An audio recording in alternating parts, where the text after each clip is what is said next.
स्वागत आहे आपले माझ्या नवीन यूट्यूब चॅनलवर ज्याचे नाव आहे UGC net set pro Marathi. चला सुरू करूया आपला लाडके प्रश्नोत्तर सीरीजचा भाग 9. मित्रो, ज्या विद्यार्थ्यांनी याचे पहिलेचे पार्ट्स बघितले नसतील त्या सर्व 8 पार्टची लिंक प्लेलिस्ट मी इथे आपल्याला आय बटनवर देत आहे.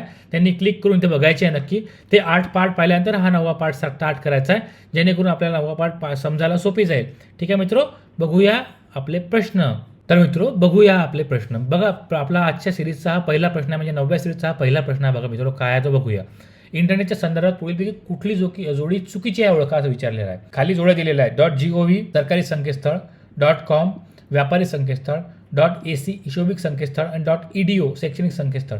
तर मित्रो, याच्यातलं .ac हेच चुकीचं आहे मित्रो. बाकी ह्या तिन्ही पण गोष्टी ह्या बरोबर आहेत. edu हा शैक्षणिक संकेतस्थळाचा हे आहे, URL आहे. .com हा व्यापारिक संकेतस्थळाचा URL आहे.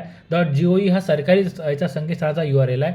बट .ac हा हिशोबिक संकेतस्थळाचा URL नाही आहे मित्रो. .ac हा कुठल्या पण युनिव्हर्सिटी किंवा कॉलेजच्या संदर्भात, म्हणजे एज्युकेशनमध्ये जेव्हा अकॅडमिकची तिथे पण वेबसाईट ओपन केला तर तिथे तुम्हाला हा AC दिसेल. जसं तुम्ही जर पुणे युनिव्हर्सिटीची वेबसाईट ओपन करून बघितली तर सावित्रीबाई फुले पुणे सावित्रीबाई फुले university.ac.in अशा नावाने ती संकेतस्थळ मिळतील. तर ते ACचा अर्थ आहे अकॅडमिक. त्याच्यामुळे याच्यातले चुकीचं ऑप्शन कोणतं आहे, तर ऑप्शन क्रमांक C हे चुकीचं आहे. हे AC म्हणजे हिशोबिक नाही आहे, तर ते आहे अकॅडमिक मित्रो. ठीक आहे, त्यामुळे बघूया पुढील प्रश्न. बघा इथे काय विचारलेलं आहे. भारतातील पुढीलपैकी कोणता प्रदेश हा जैविकच्या दृष्टीने अतिशय महत्त्वाचा समजला जातो, तो समजला जातो मित्रो पश्चिमी घाट. पश्चिमी घाटाला अत्यंत महत्त्वाचा म्हणून समजला जातो जैवविविधतेच्या दृष्टिकोनातून. ठीक आहे मित्रो, बघूया पुढील प्रश्न. बघा इथे काय विचारलेलं आहे. स्वाभाविकपणे दुय्यम असलेला वायू प्रदूषक कोणता, असं विचारलेला. वायू प्रदूषक सेकंडरी कोणता आहे, म्हणजे secondary source of air pollution असं विचारलेलं आहे. तर ऑप्शन क्रमांक C हे बरोबर आहे. पॅराटॉक्सिक नायट्रेट हा secondary source of air pollution आहे. फर्स्ट सोर्स कोणता आहे, तर तो फर्स्ट सोर्स आहे कार्बन डायऑक्साईड मिळतो. कार्बन डायऑक्साईड नंतर सर्वात जास्त प्रदूषण होतं या नायट्रेटमुळे. ठीक आहे मित्रो, बघूया पुढील प्रश्न. इथे जोड्या दिलेल्या आहेत आणि योग्य जोडीचा आपल्याला निवड करायची आहे मित्रो. त्यातली योग्य जोडी आहे फक्त JPG आणि छायाचित्र, म्हणजे हे जी जोडी आहे JPG म्हणजे कुठला, आपण जे फोटो वगैरे काढतो ते JPG फॉर्मॅटमध्ये सेव्ह होतात. बाकी हे तिन्ही पण ऑप्शन हे जे आहेत हे चुकीचे आहेत मित्र. इथं खाली जरी आपल्या याच्यात ऑप्शन दिसला नाही, फक्त A म्हणून असा ऑप्शन नसला तरी पण ह्या तिन्ही गोष्टी चुकीच्या आहेत. कारण की MP3 हे ध्वनी आणि इथं बघा काय विचारा, दृक म्हणजे काय, व्हिडिओ. MP3 फक्त ऐकू शकतो आपण, त्याला पाहू शकतो का नाही, त्याच्यामुळे हे पण चुकलेलं आहे. XLS हा जो फॉर्मॅट आहे हा एक्सेलचा फॉर्मॅटमध्ये सेव्ह होतो. इथं पॉवर पॉईंट दिलेला आहे, पॉवर पॉईंटचा PPT म्हणून सेव्ह होतो. हा XLS म्हणजे हा एक्सेलचा होतो, त्यामुळे हा ऑप्शन चुकलेला आहे. AVI जी ही ऑडिओ व्हिडिओ फाईल असते, त्याच्यामुळे हा पण ऑप्शन चुकलेला आहे. इथं सांख्यिकी दिलेला आहे की नाही, तर हाही ऑप्शन चुकलेला आहे. त्याच्यामुळे इथं ऑप्शन दिला जर नसला, याच्यात ऑप्शन म्हणजे आपला ऑप्शन फक्त A असं दिलेला जर नसला तरी याचं उत्तर योग्य फक्त ऑप्शन क्रमांक 1च आहे मित्र. त्याच्यामुळे JPG जी ही फॉर्मॅट फाईल आहे पिक्चर्सची. ठीक आहे मित्र, बघूया पुढील प्रश्न. तर मित्र, बघूया पुढील प्रश्न. बघा इथे काय विचारलं, UGCचा फुल फॉर्म काय विचारलेला आहे, तर तो आहे युनिव्हर्सिटी ग्रँड कमिशन मित्रो. हा UGCचा फुल फॉर्म आहे मित्रो. ठीक आहे, बघूया पुढील प्रश्न. फोटो किंवा चित्रांच्यावर प्रक्रिया करण्याच्या पुढे कोणत्या सॉफ्टवेअर वापरले जाते. बघा, फोटो आणि चित्रावर प्रक्रिया करण्यासाठी कुठलं सॉफ्टवेअर वापरले जाते मित्रो, तर ते आहे फोटोशॉप. तुम्ही वारंवार ऐकलं असेल, न्यूज चॅनलवरती ऐकलं असेल की फोटोशॉप केला. तर फोटोशॉपमध्ये सगळ्या प्रकारचे फोटो एडिट होतात आणि त्याच्यावर प्रक्रिया आपल्याला करता येते. त्याच्या सॉफ्टवेअरचं नाव आहे फोटोशॉप मित्रो. बघा इथे पुढे प्रश्न काय विचारला आहे. डोंगराळ प्रदेशामध्ये भूस्खलन होण्याचे कारण काय आहेत, मुख्य कारण काय आहे, तर ते आहे वनसंहार. म्हणजे आपण जे वृक्षतोड करत आहे त्याच्यामुळे जे झाडं तोडल्याच्याने काय होते, ती मातीची जे मूळ, जे झाडाची जे मुळं आहेत ती जी माती पकडून ठेवतात, ते पकडून न ठेवल्यामुळे काय होते, मोठ्या प्रमाणात भूस्खलन होते. झाडं तोडल्यामुळे काय होते, भूस्खलन होते. त्यामुळे याचं योग्य ऑप्शन काय, ऑप्शन क्रमांक A हे याचं वनसंहार, म्हणजे याच्यामुळे भूस्खलन मोठ्या प्रमाणात होत आहे, म्हणजे काय, वृक्षतोड. ठीक आहे मित्र, बघूया पुढील प्रश्न. कारखान्यातील कोणत्या कार्यप्रक्रियेत राख तयार होते, तर ती तयार होते औष्णिक वीज निर्मितीमध्ये. म्हणजे कोळशापासून जिथं वीज निर्माण होते तिथं जेव्हा ते कोळसा त्याच्यात पेटवला जातो, भट्टीमध्ये पेटवला जातो, मग कोळसा जेव्हा पूर्ण जळून जातो त्यानंतर काय होतं, त्याची राख उरते. त्याच्यामुळे कोणत्या कारखान्याच्या पद्धतीतून हे होतो, तर तो होतो औष्णिक वीज केंद्राच्या निर्मितीमध्ये मित्रो. बाकी याच्यात होते का, खताच्या याच्यात होते का नाही, बॉक्साईटच्या शुद्धीकरण होते का नाही, पोलादच्या याच्यात होते का नाही, तर ती होते औष्णिक वीज प्रकल्प निर्मितीमध्ये तुम्हाला राख निर्माण होते त्याच्यापासून.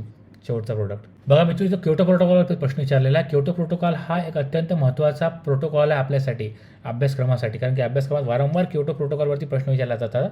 तर क्योटो प्रोटोकॉलचा मुख्य उद्देश इथे विचारलेला, तर तो मुख्य उद्देश आहे पृथ्वी गरम करणारे वायू कमी करण्यात म्हणजे कमी प्रमाणात हवेत सोडणे हा याचा मुख्य उद्देश आहे. म्हणजे काय तर ग्लोबल वॉर्मिंग करणारे जेवढेही वायू आहेत त्यांचं प्रमाण कमी करण्याचं काम हे क्योटो प्रोटोकॉलमध्ये करण्यात आलेलं आहे मित्र.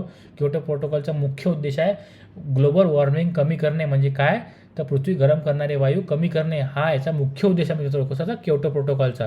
तर क्योटो प्रोटोकॉलबद्दल तुम्ही यूट्यूबवरती दुसरी पण व्हिडिओ बघू शकता. आपल्या पण चॅनलवरती याच्या पहिल्याच्या PYQमध्ये क्योटो प्रोटोकॉलचे प्रश्न कव्हर केले आहेत ते पण तुम्ही बघू शकता मित्र. बघूया पुढील प्रश्न. बघा इथं काय विचारलेलं आहे. भारतात पाण्यामुळे होणाऱ्या आजाराचे प्रमुख कारण काय तर ते आहे प्रदूषित पाणी. कारण काय आहे पाण्यामुळे होणाऱ्या आजारांचे प्रमुख कारण काय ते पाणी प्रदूषित झाल्यामुळे मोठ्या प्रमाणात आपल्याला पाण्याच्या संबंधित आजार होतात मित्र. ठीक आहे. बघूया पुढील प्रश्न.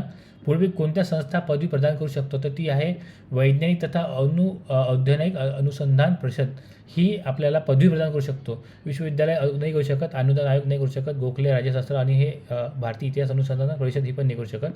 तर ती वैज्ञानिक तथा औद्योगिक अनुसंधान हीच फक्त परिषद आहे जी संस्था आपल्याला पदवी प्रदान करू शकतो मित्र. ठीक आहे. बघूया पुढील प्रश्न. भारतातील राज्यघटना शिक्षण हा विषय कुठल्या याच्यात येतो तर ती येते सामायिक सूची. म्हणजे कसं आहे हा केंद्राचा आणि राज्याचा हा सामायिक विषय आहे. त्याच्यामुळे ही जी सूची आहे ही सामायिक सूचीमध्ये येतो राज्यघटनेच्या ह्याच्यात. शिक्षण हा जो आहे हा सामायिक सूचीमध्ये येतो मित्र. बघूया पुढील प्रश्न. बघा इथं काय विचारलेलं आहे. एका संशोधन अहवालानुसार एका देशात लोकसंख्या 1941 साली 2 कोटी होती ती 2000 साली 6 कोटी झाली इतकी झाली.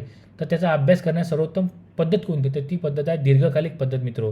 जर आपल्याला PhD करायचं असेल जर संशोधन करायचं असेल तर ते दीर्घकालिक पद्धतीमध्ये जर संशोधन केलं आपण तर त्याच्यामध्ये याच्या सर्वोत्तम पद्धत ही दीर्घकालिक अभ्यास ही होऊ शकते. बघा पुढील प्रश्न काय विचारलेला आहे. अभ्यासासाठी गृहीतक आवश्यक असेलच असे नाही तर कोणता ऐतिहासिक अभ्यासासाठी गृहीतक धरणे आवश्यक नाही आहे मित्र. ऐतिहासिक जे घडलेलं आहे त्याला गृहीत काही धरायचं करू शकत नाही तर धरायची गरज नसते. ऐतिहासिक गोष्ट घडलेली असते त्याच्यात गृहीतक धरायची गरज नसते मित्र. त्यामुळे ऐतिहासिक पद्धत जी आहे हिला गृहीतक धरायची गरज नसते. बघूया पुढील प्रश्न. खालीलपैकी नमुना निवड पद्धतीने कोणता पद्धत संभाव्यतेवर आधारित आहे तर ती आहे स्तरीय नमुना निवड मित्र. स्तरीय नमुना निवडमध्ये संभाव्यतेवर आधारित असते ही पद्धत. ठीक आहे मित्र. समजलं असेल आपल्याला. बघूया पुढील प्रश्न. पृथ्वी गोल आहे किंवा नाही हे तुम्ही कसे सिद्ध कराल तर त्याला आपल्याला आकलन करावं लागेल मित्र. पृथ्वी गोल आहे की नाही आहे याचं तुम्हाला आकलन करावं लागेल आणि आकलन करून त्याला मला त्याचं ते सिद्ध करावं लागेल. ठीक आहे मित्र. बघूया पुढील प्रश्न. खालीलपैकी कोणती गोष्ट चांगल्या अध्यापनासाठी आवश्यक नाही तर ते आहे आकर्षक व्यक्तिमत्व.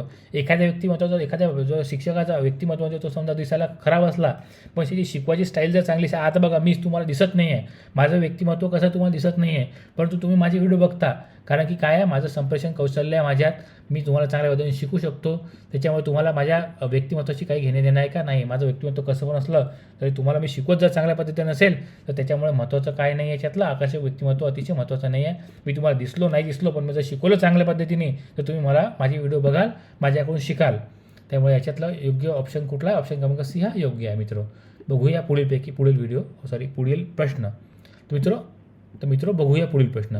विद्यार्थ्यांना मार्गदर्शन करण्यास सर्वात महत्त्वाचा उद्देश काय आहे तर सर्वात महत्त्वाचा उद्देश आहे त्यांना स्वतःच मदत करण्यास सक्षम बनवणे.